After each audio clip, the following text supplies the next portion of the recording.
नमस्कार दोस्तों। आज मैं आप सभी के साथ एक छोटी सी कहानी शेयर करना चाहती हूँ। एक बार एक शिकारी हिरण का पीछा करते हुए बहुत घने जंगलों में चला गया और रास्ता भटक गया। उसने रास्ता खोजने की सारी कोशिशें कर ली, पर 3 दिनों तक ना तो उसे जंगल से बाहर निकलने का कोई रास्ता मिला, ना ही खाने के लिए कुछ मिला। उसने सारी आशाएं छोड़ दी और सोचा कि अब तो वो भूख से मर जाएगा।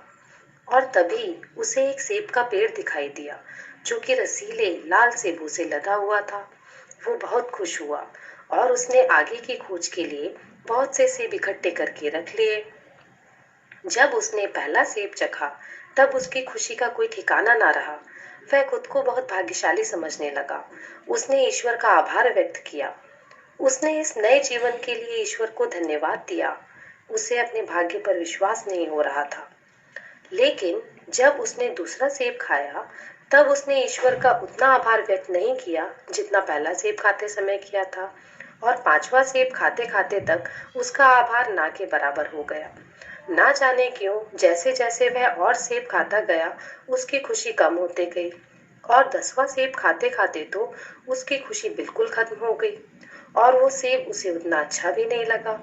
और अब तो जिन सेबों का स्वाद उसे अच्छा नहीं लगा, वह उन्हें फेंकने लगा। वह आभार व्यक्त करने की बजाय शिकायत करने लगा कि यह सेब तो बिल्कुल अच्छा नहीं है। 3 दिनों तक घने जंगलों में भूखा प्यासा भटकने के बाद उसे वह सेब का पेड़ मिला था, पर अब वह ये बात भूल चुका है।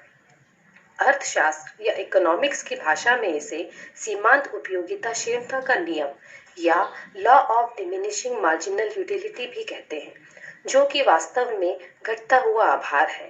साधारण शब्दों में चीजों के महत्व को ना समझना, या फिर चलिए हम इसे नाम देते हैं 10वें सेब का प्रभाव या द 10th एप्पल इफेक्ट। 10वें सेब का प्रभाव यह दर्शाता है कि हम जीवन के दिए गए उपहारों की सराहना करना भूल चुके हैं। वह शिकारी और कोई नहीं, हम सब हैं। और वे सेब ईश्वर के दिए गए उपहार हैं। 10वां सेब भी उतना ही मीठा था जितना कि पहला सेब, पर वह शिकारी को उतनी खुशी नहीं दे पाया जितना कि पहला सेब खाने में उसे मिली। 10वें सेब में कुछ भी गलत नहीं था। गलती उस व्यक्ति की थी जो उस फल का आनंद ले रहा था। इस कहानी को शेयर करने का कारण यह है कि कुछ समय तक हमारी दुनिया में भी 10वें सेब का प्रभाव था। सभी चीजों की भरमार थी और फिर अचानक हमने शिकायत करना शुरू कर दी। लोगों के बारे में, नौकरी के बारे में, सरकार के बारे में, ट्रैफिक की शिकायत, खाने की शिकायत, मौसम की शिकायत, सभी चीजों के लिए शिकायत। लेकिन अब लॉकडाउन के समय मुझे विश्वास है कि हम में से कई लोग जीवन में उन चीजों की सराहना करने लगे हैं जिनका महत्व हम भूल चुके थे। जैसे, वाह, किसी अपने से बात करके कितनी खुशी मिली, वाह, आज खाने में सब्जी बनी है, या फिर ईश्वर का धन्यवाद कि हम स्वस्थ हैं, सुरक्षित हैं। ऐसी ही कई और बातें हैं जिनके बारे में हमने पहले कभी नहीं सोचा था, लेकिन वर्तमान स्थिति ने हमें हिलाकर रख दिया और ये दिखा दिया कि हम जिन चीजों को बहुत महत्व दिया करते थे, उनसे भी कई बड़ी महत्वपूर्ण चीजें हैं जिन पर हमारा जीवन आश्रित है। और प्रकृति के सभी आशीर्वादों के लिए हम आभारी हैं। अब हम सही मायनों में चीजों का आभार व्यक्त करना सीख रहे हैं।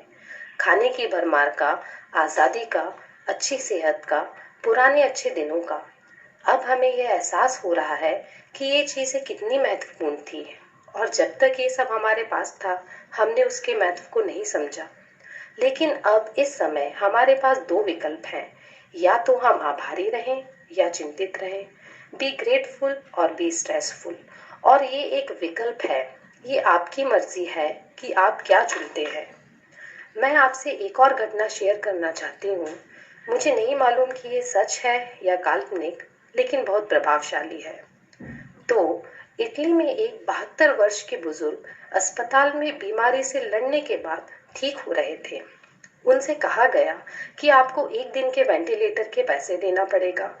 ये सुनकर वो बुजुर्ग रोने लगे। डॉक्टर ने उन्हें सलाह दी कि रोए नहीं, अगर आपको पैसे देने में परेशानी है तो हम उसकी व्यवस्था कर देंगे।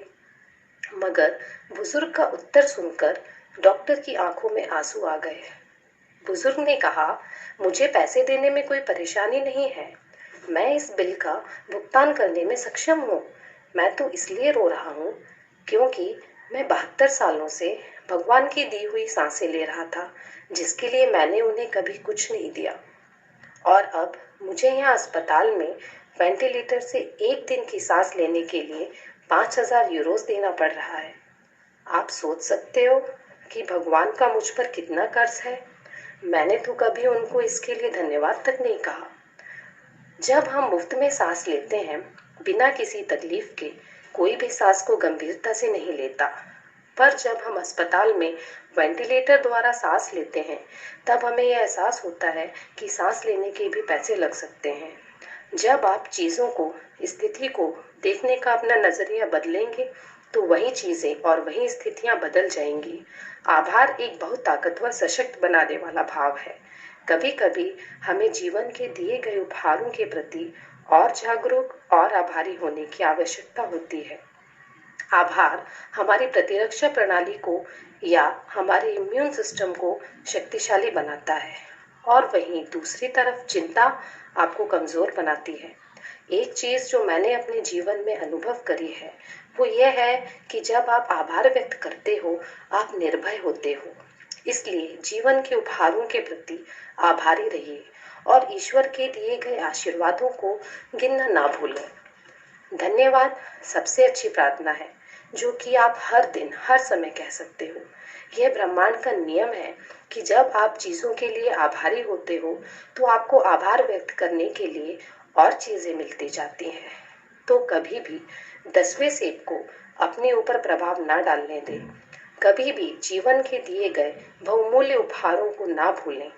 जीवन के प्रति अपने आभार को कभी भी धुंधला ना होने दें। वीडियो को देखने के लिए धन्यवाद। स्वस्थ रहिए, खुश रहिए।